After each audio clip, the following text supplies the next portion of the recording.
diversity and multiculturalism means to me not only having students from diverse backgrounds, but also validating those backgrounds and giving an environment where it's comfortable and safe to be who you are.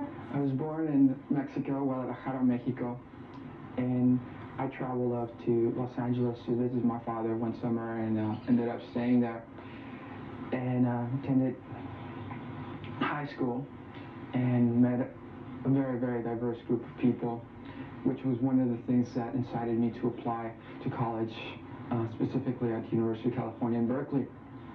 I'm so comfortable about me being Indian that no matter what anybody says, if they are native or non-native, that it has any impact on me. I mean, my beliefs are so strong within me that I see myself as Indian, and I am Indian, and that nobody can take that away from me. My father is full Danish, and my mom is full Japanese. But it seems as though society has made it that I need to identify with what I look like. So I look more Asian, so I'm an Asian American. When I first came to Berkeley, I walked along campus and I saw a lot of, it was very ethnically diverse and people from a lot of different ethnic backgrounds.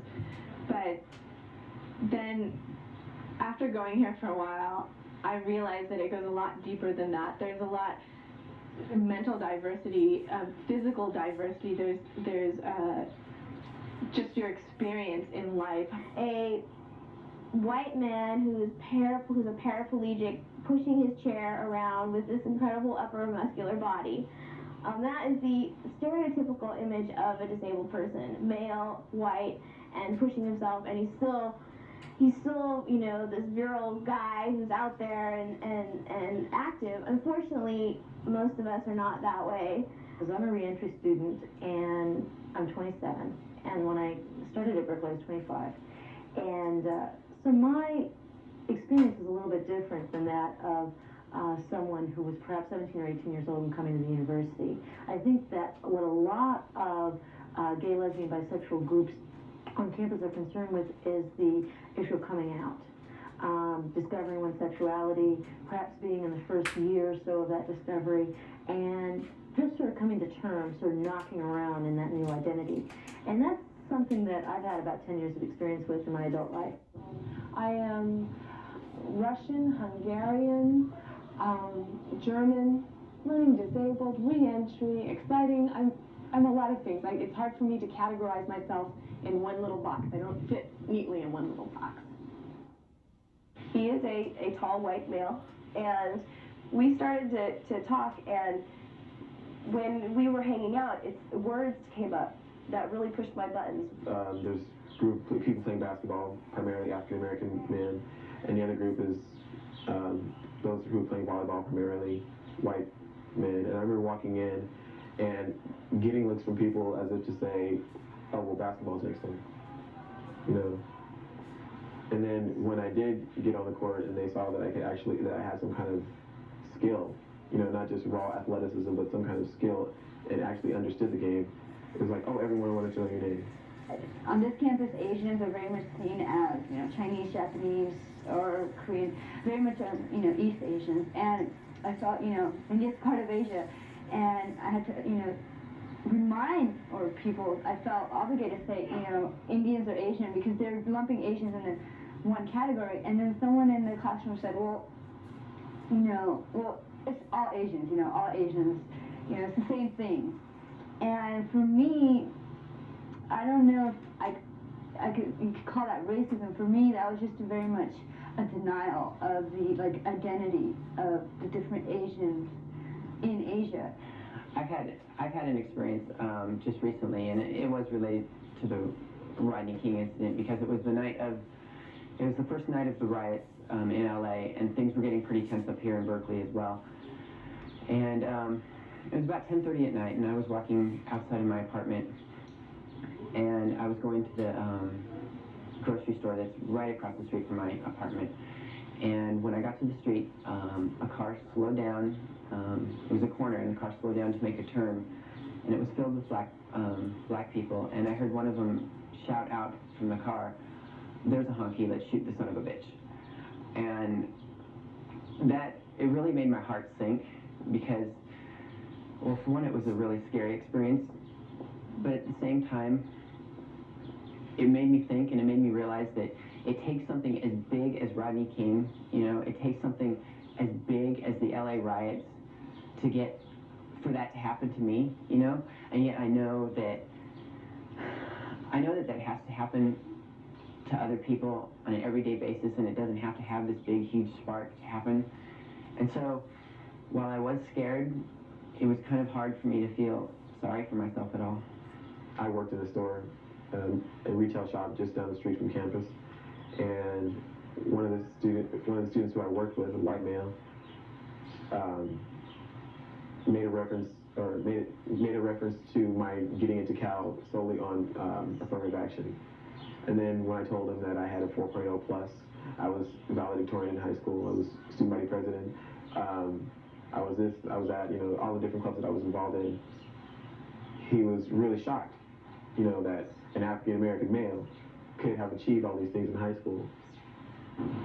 I have experienced white males attracted to me because I am Asian, and that makes me very uncomfortable, just the fact that I'd rather be approached because of the person that I am and not because of my ethnicity. I've always been aware how racism affects black people, but not necessarily how racism affects other people who are necessarily black, but Latin people and Asian people and Native American people, and also just how oppression and how prejudice affects other people. And I guess what I've done and how it's affected me is to know that we're all in this boat together. If someone says something about a Latin person, if someone has this idea about an Asian person, and which I know is not right, then I take it upon myself to correct that. And I didn't know that before because I never had, I guess, experiences with other people, experiences with other Asian, experiences with people who would, I guess, give me the opportunity, give me the knowledge to be able to break down stereotypes, to be able to say something to someone else. Probably the most typical form of racism is institutional racism. And there are all kinds of racism here at Berkeley, like faculty diversity is a big issue. 90% of the faculty here are white males. The professors outside of Native American studies aren't as well versed in government policies towards Native Americans as the professors who teach in Native American studies.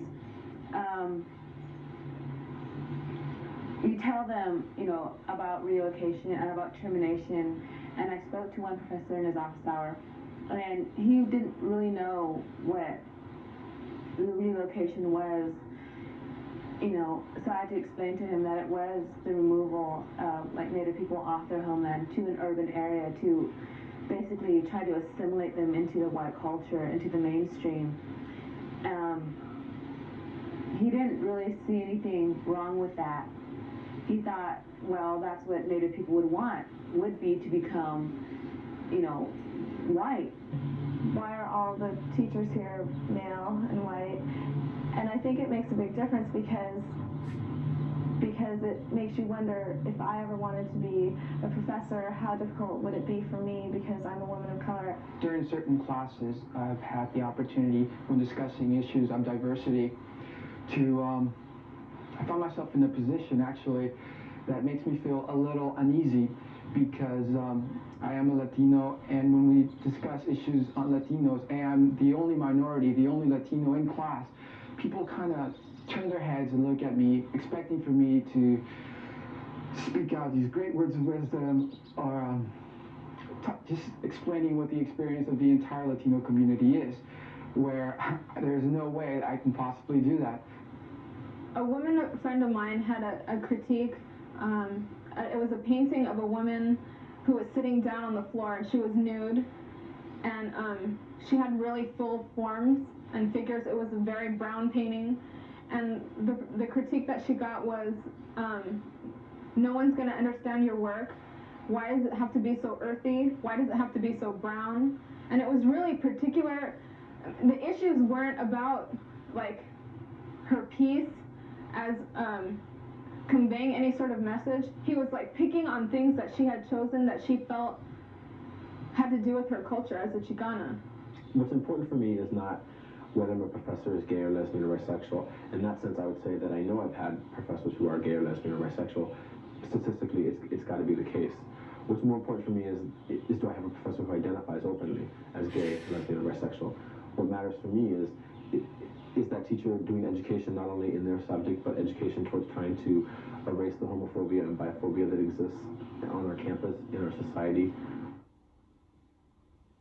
And I had visited the professor in office hours, and you know, we were just talking, and then the professor, you know, I think his attitude slightly, I think subtly, something I felt. It wasn't very overt. It wasn't, you know, that something you can call, oh, well, that was sexist, and point out that, oh, that was, you know, that was a sexist comment. It wasn't something like that, but the professor's demeanor was kind of like, you know, more flirtatious, more friendly. One or two jokes were cracked about sex. I was in this peer counseling meeting and we were talking about sexism, and the facilitator was asking us how sexism affects us in our daily lives and how do we view it, how are we affected by it. And one of the other peer counselors said, well, when he's with his, you know, a group of male friends, they'll be like dissing on women, and he knows it's wrong, but he does it anyway, and it's okay. It's hard as a female in general. I think there are a lot of things that, you know, that go along with being a woman that are hard in trying to assert one's own sexuality. But as a disabled female, I find it a little bit harder because not everybody is going to have come to the realizations that I have as a disabled person that, well, I'm just as normal as you are, and I have the same desires, needs, wants. Not every person that I choose or find attractive is going to have come to that point. I took a women's studies course when I was a sophomore here at Berkeley, and I went into the course honestly thinking, and people told me, oh my God, you're just going to get picked up. It's a bunch of lesbians in the course, and they just want to pick you up. It's one of those, it's a general women's studies course. I went ahead with it, and I can't believe, you know, looking back at it, I can't believe what people said before I went into the course. I can't believe what I thought. And I went into it with a fairly negative attitude. The first day of class, our professor, Ellen Lewin, asked us to raise our hands whether we thought we were feminist or not. And for some reason, I looked at being feminist in a very negative way. And I know what my reasons were, but I can't understand them as much anymore. And I think on the last day of class, she asked us the same question, and I raised my hand, which I did not do on the first day. And I just think a course like that brought me to a better understanding of who I am. You know, why shouldn't I stand for what women stand for if I'm a woman? When I first came to Berkeley, first day I was here, I moved into the residence halls in a triple with two people who had known each other from before, from high school sports, and therefore instantly had a lot in common, were good friends. I, not being at all athletically inclined or interested even really, felt really alienated from the start. And so things were just, for me, I wasn't here really at Berkeley. I was still kind of going back and forth from San Francisco and here. And because I hadn't found a connection with my roommates or really any of my floor mates, I spent a lot of my time in the city. At the time I was seeing a man, and I was spending a lot of time in his place. My roommates and I talked, you know, somewhat, but just not a whole lot. And about a week and a half later, after I had, about a week and a half into the semester starting here, I came home one Sunday night to them who'd never been really excited to see me, suddenly really excited to see me, and I was a little confused, and I said, hi, what's up? And they said, oh, well, we found out that there was a rooming mistake, and you're not supposed to be in this room, you're supposed to be in a double, so here, we'll help you move. And I was kind of like, oh, okay, whatever, and I was a little out of it, whatever. So I moved my stuff down to the double, talked to the hall coordinator in charge of the halls, and they said, yeah, it was a rooming mistake, and we're sorry, but we'll keep you at the same rate we were charging you before for the inconvenience. I was like, okay, fine, more room for me, I didn't care. And I never really saw my roommates much, or my old roommates at that point. My new roommate and I, we got along well enough, and we talked a little bit. One day he was telling me about some people in the building that he had heard kind of a rumor from, and he said, you know, haven't you ever felt kind of angry or resentful of your older roommates? I said, no, not really. Why? And he said, well, for what they did to you. I said, what did they do to me? And he said, well, you know, the way they kicked you out because you were a faggot. And I was like, no, I don't know anything about this. And he started explaining it to me. Well, first he was like, uh-oh, you know, I wasn't supposed to tell you that. But I got him to explain to me, basically, they had gone to the hall coordinator and said, we don't want to live with him because he's a faggot and we don't want a faggot in our room. So when I heard this from my new roommate, I was obviously not feeling too good about them or about myself. Well, I have a lot of gay friends, and I feel like a lot of people find that, are afraid about that. They're kind of afraid to meet my friends and to hang around with my friends. And a lot of people call me a fag hag, or a lot of people just ask around but don't ask me, is Christina lesbian? Is Christina dyke? And I think it makes me really upset when people ask other people that. Like, would it make a difference? Would they still not be my friend? Does it matter that I have a lot of gay friends?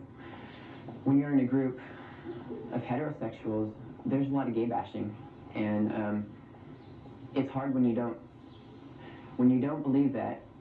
It's hard to sit there and accept it, but at the same time, when you stand up for what you do believe, then it comes all back to you. Oh, you must be gay, you know? Specific resources about being a lesbian student on campus. There's lesbian, bisexual, and questioning women's groups on campus. There's a group that's specifically for lesbian, bisexual, and questioning women of color group. I work in the health and sexuality peer education program. I was a coordinator this past year. We started up a gay, lesbian, bisexual student sexual health project. So search that out in Cal, because there's going to be people to talk about your sexuality and talk about your sexual health that are going to be particularly focused to gay, lesbian, bisexual needs. A lot of my life is focused in San Francisco, which is, in my opinion, one of the best places in the world for a lesbian to be, from my limited international experience. Students who come from a lower economic background have to work.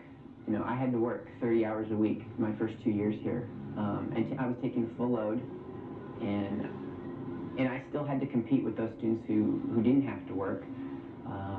I still had to academically keep my head above water, and you know, when I got in a bind for money, I couldn't call home and ask my mom, Mom, can I have $50? I mean, I could, but she wasn't going to give it to me because she didn't have it, you know. I'm a first-generation college student.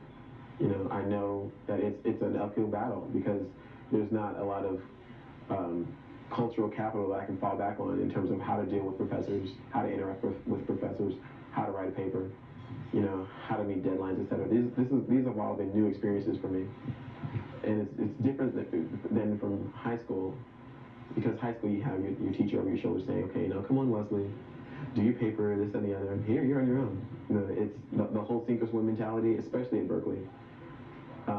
It puts people from lower socioeconomic status groups at a disadvantage because they can't call mom and dad and to find out how they did it when they were in college. Probably the biggest thing that has made it difficult for me to adjust to the university has been kind of a sense that I don't belong. And I think that sounds funny to some people who look at me and say, you're a straight white male, how can you not feel that you belong? But at the same time, I say to people who say that to me, you don't know my experience. You know, you don't know that I'm coming from a poor family and that, you know, the education I had in high school hasn't geared me for this. He speaks Korean and he speaks English, and he was taking a French 1 class, or he signed up to take it, and the professor said to him, he also cannot use his arms, so he types with a typing stick in his mouth, and he types all of his homework assignments. He doesn't handwrite any of them, and the professor said, well, I cannot accept any typewritten homework assignments from you, I only accept handwritten. Well, my friend said, I'm sorry, I can't handwrite my assignments, and that means that I'll have to pay somebody else to handwrite them. Now, the problem with that is that we are funded by the state for our attendance services, and we only get so much money. In fact, we're getting cut back every day, it seems like, from money for our attendance services. Well, I mean, for him to pay for this would have demanded just go broke. I mean, this particular person uses something like 12 attendants. a day coming in for him. So he said, I can't do this. Well, the professor said, well, I'm even surprised that you're in this class. I mean, can you learn a second language? A learning disability is a hidden disability. It's something that doesn't show up unless I'm sitting in class taking notes, and I'm worried that this person over here sitting next to me will look at my notes and see how horrendous my spelling is, and they'll think, oh, automatically she's stupid. And that's not the case at all, because learning disabilities have nothing to do with intelligence. By myself identifying as a disabled person, as a woman, I have taken it upon myself to become just part of this campus, part of some group. But at the same time,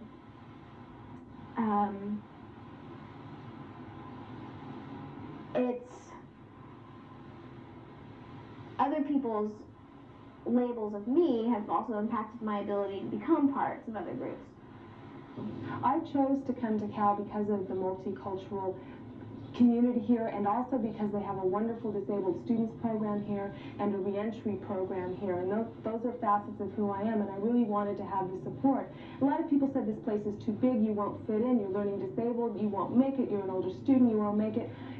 Yes, you've lived in Berkeley your whole life and you're used to diversity, but you just don't know really what it's like over at Berkeley. I appreciate all of those good intentions, but boy, were they wrong. There's a lot of support for me here, and I thrive in this diverse community.